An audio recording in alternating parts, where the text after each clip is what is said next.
नमस्कार, मैं हूं आशुतोष मिश्रा। हाल ही में चर्चाओं में रही हथनी की मौत की खबर से आपका भी दिल तो दहला ही होगा। सोशल मीडिया के बादलों से भी जम के आंसू बरसाए गए। खैर, ये स्वाभाविक भी था। इंसानियत को शर्मसार करने की ये चरम सीमा भी तो थी। शुरुआती तौर पर बताया गया था कि ये खबर मलईपुरम गांव की थी, लेकिन फिर खबरों में थोड़ा संशोधन हुआ और पता चला कि ये खबर केरल के नॉर्दर्न पार्ट में स्थित पलक्कड़ गांव की थी। कुछ चर्चित मीडिया रिपोर्टर्स की माने तो पटाखों से भरा अनानास हथनी को जानबूझकर नहीं दिया गया था। शायद वो ये भी कहना चाहते रहे होंगे कि अनानास में पटाखे तो शायद धूप सिखाने के लिए रखे गए थे। वो तो हथनी की गलती थी जो उसे खाई और बुरी तरीके से जल गई। कुछ यूट्यूब के खबरी लालों ने यह भी कहा था कि अनानास में पटाखे जंगली सुअरों को मारने के लिए रखा गया था। हाँ भाई, सही बात भी है।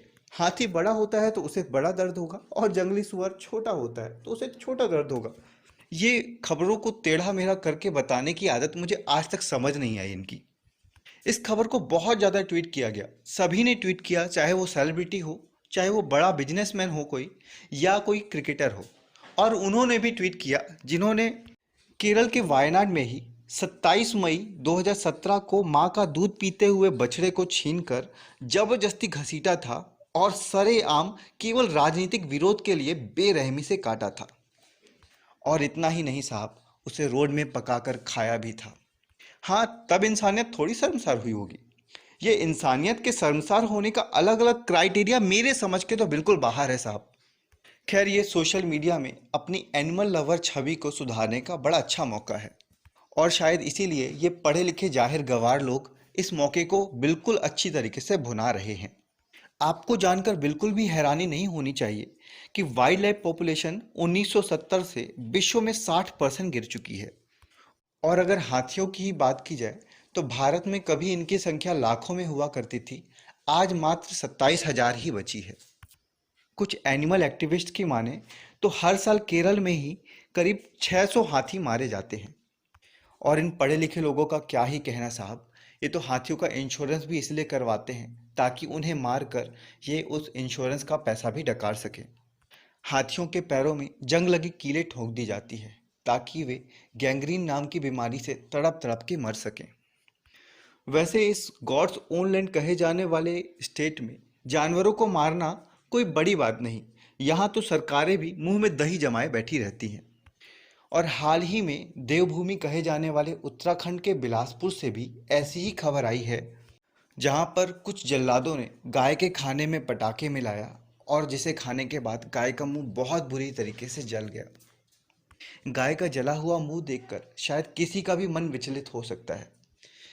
उस गाय को परिवार की तरह पालने वाले व्यक्ति का क्या कहना है, आइए सुनते हैं। मैं गुरदयाल सिंह, गांव डाढ़, तहसील चुनुत्ता, जिला बिलासपुर, हिमाचल प्रदेश से। ये देखो, आज हम बोलते हैं कि गौ रक्षा करो। गौ रक्षा क्या की जाए? ये मैंने एक गाय पाल रखी है, एक दो दिन में ये बच्चा देने वाली है। अब ऐसे निर्दयी लोग हैं, ऐसे अत्याचारी लोग हैं जिन्होंने इसको, देखिए ये कैसी कंडीशन में इसको जानवरों के लिए कोई घोड़ा बना के, कोई बम बना के इसको खिला दिया है।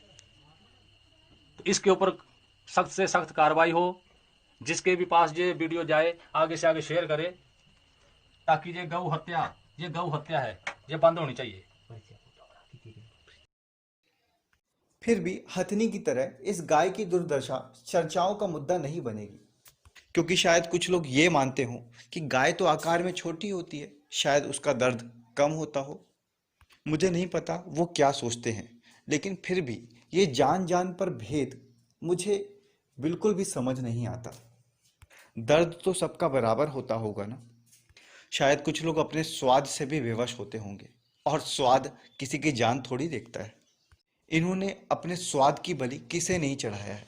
गाय, भैंस, बकरी, सुअर, कुत्ते, मुर्गे, किसी को भी छोड़ा है क्या इन्होंने? पर फिर भी मैं आपसे कुछ प्रश्न पूछना चाहता हूँ। वाइल्ड लाइफ प्रोटेक्शन एक्ट 1972 जानवरों के संरक्षण के लिए ही आया था, शायद जंगली जानवरों के, जिसमें ऐसा करने पर कुछ सालों की कैद और जुर्माने का प्रावधान था। खैर, किसी की जान लेने के मुकाबले ये तो बहुत कम है। फिर भी इससे कोई फर्क पड़ता दिखता है आपको? 2008 में सुप्रीम कोर्ट ने एनिमल वेलफेयर की भी स्थापना करवाई थी, जो ऐसे मामलों पर तुरंत निर्णय ले सकता है। जानवर चाहे जंगली हो या पालतू, ये बोर्ड सब पर निगरानी रखता था। क्या इसका वजूद कभी नजर आता है आपको? कभी आपने इसके बारे में सुना भी है? और अगर बात की जाए हमारे कॉन्स्टिट्यूशन की, तो आर्टिकल 48, जो कि directive principle of state policy का पार्ट है, इस आर्टिकल के अनुसार किसी भी जानवरों को मारना, काटना, बेचना सख्त मना है।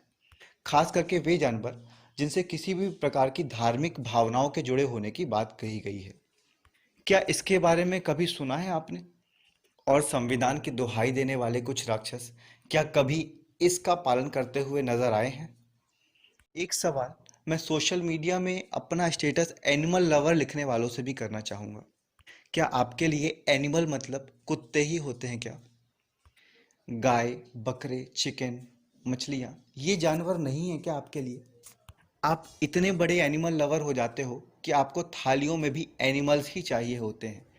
मुझे ये भेदभाव वाला एनिमल लव आज तक समझ नहीं आया। क्या केवल स्वाद के लिए किसी की जिंदगी छीनना आपको सही लगता है? And finally, does life matter according to the sizes? और हाँ, प्लीज़ मेरे वीडियो को सुनने के बाद ऐसे आर्ग्यूमेंट मत दीजिएगा कि मच्छरों में भी तो ज़िंदगी होती है, क्या हम उन्हें भी ना मारे। इसे मैं आपकी समझदारी पर छोड़ता हूँ। मेरी किन किन बातों से आप सहमत हैं और किन बातों से नहीं, मुझे कमेंट के माध्यम से ज़रूर बताएं। वीडियो अच्छी लगी हो तो प्लीज़ लाइक करें और जितना हो सके उतना शेयर करें। और हाँ, सब्सक्राइब करना तो बिल्कुल भी ना भूलें। इसी के साथ धन्यवाद। जय श्री राम।